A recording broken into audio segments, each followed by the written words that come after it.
కాంగ్రెస్లో 8 లోక్సభ స్థానాలపై ఉత్కంఠ కొనసాగుతుంది. కీలకమైన ఖమ్మం, వరంగల్, భువనగిరి సీట్లతో పాటు మిగతా సీట్లను దక్కించుకోవడానికి ఆశావాహులు కూడా సీరియస్గా ట్రై చేస్తున్నారు. పెండింగ్ సీట్ల టికెట్లు ఎవరికి అవకాశం దక్కుతుందోనని కాంగ్రెస్లో జోరుగా చర్చ నడుస్తుంది.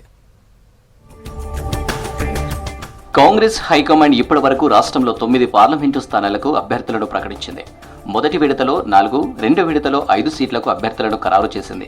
పెండింగ్లో ఉన్న హైదరాబాద్, ఆదిలాబాద్, మెదక్, భువనగిరి, వరంగల్, ఖమ్మం, నిజామాబాద్, కరీంనగర్లో బలమైన అభ్యర్థుల కోసం అన్వేషిస్తుంది హైకమాండ్. హైదరాబాద్ సీటు కోసం ముందుగా అలీ మస్కతి పేరు పరిశీలించారు. కానీ ఆయన ఇంట్రెస్ట్ చూపించకపోవడంతో షానవాజ్ తబాసం పేరు తెరపైకి వచ్చింది. ఆదిలాబాద్ కోసం డాక్టర్ సుమలతతో పాటు సుగుణ పేర్లు పరిశీలనలో ఉన్నాయి. 2 రోజుల క్రితం ప్రభుత్వ టీచర్ జాబ్కు సుగుణ రాజీనామా చేసి పార్టీలో చేరారు. వరంగల్ లోక్సభ సీటుకు ముందుగా దుమ్మటి సాంబయ్య పేరు పరిశీలించిన అతని కంటే బలమైన నేత కోసం ట్రై చేస్తుంది ఏఐసీసీ. తాజాగా పార్టీలో చేరిన BRS sitting MP Pasunuri Dayakar ticket ఆశిస్తున్నారు. స్టేషన్ గన్పూర్ నుండి ఎమ్మెల్యే అభ్యర్థిగా పోటీ చేసి ఓడిపోయిన ఇందిర కూడా ఎంపీ టికెట్ కోసం ప్రయత్నాలు చేస్తున్నారు. మెదక్ సీటు విషయంలో నీలం మధు పేరు వినిపిస్తున్న పీసీసీ వర్కింగ్ ప్రెసిడెంట్ జగ్గారెడ్డి తన సతీమణి నిర్మలకు టికెట్ ఇవ్వాలని పట్టుబడుతున్నారు.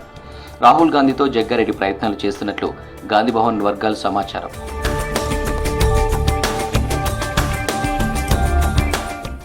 నిజామాబాద్, కరీంనగర్ సీట్లపై కొలిక్కి రావాల్సి ఉంది. ఎమ్మెల్సీ జీవన్ రెడ్డి నిజామాబాద్ సీటు కోసం పట్టుబడుతున్నారు.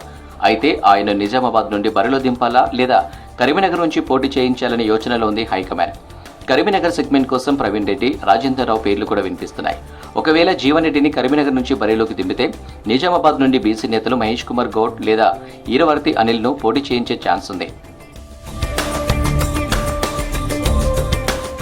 ఇక కీలకమైన ఖమ్మం, భువనగిరి సీట్ల కోసం పార్టీలో పోటీ తీవ్రంగా ఉంది. ఖమ్మం సీటు కోసం డిప్యూటీ సీఎం భట్టి, మరో 2 మంత్రులు పొంగులేటి, తుమ్మల కుటుంబ సభ్యుల కోసం పోటీ పడుతున్నారు. భట్టి తన సతీమణి నందినికి టికెట్ ఇవ్వాలని కోరుతున్నారు. 3 రోజుల పాటు ఢిల్లీలోనే మకాం వేసి మంతనాలు జరిపారు. ఇక పొంగులేటి శ్రీనివాస్ రెడ్డి తన సోదరుడు ప్రసాద్ రెడ్డికి సీటు ఇవ్వాలని పట్టుబడుతున్నారు. తుమ్మల కూడా కుమారుడు యుగంధర్కు ఎంపీ సీటు ఇవ్వాలని కోరుతున్నారు. దీంతో ఖమ్మంలో అభ్యర్థిని ఎంపిక చేయడం కాంగ్రెస్ హైకమాండ్కు సవాల్గా మారింది. ఇక భువనగిరి టికెట్ కోసం సీఎం రేవంత్ సన్నిహితుడు PCC vice president Chamala Kiran Kumar Reddy ప్రయత్నిస్తున్నారు. అయితే ఎమ్మెల్యే కోమటిరెడ్డి రాజగోపాల్ రెడ్డి తన సతీమణి లక్ష్మి టికెట్ ఇప్పించుకునే పనిలో ఉన్నట్టు తెలుస్తోంది.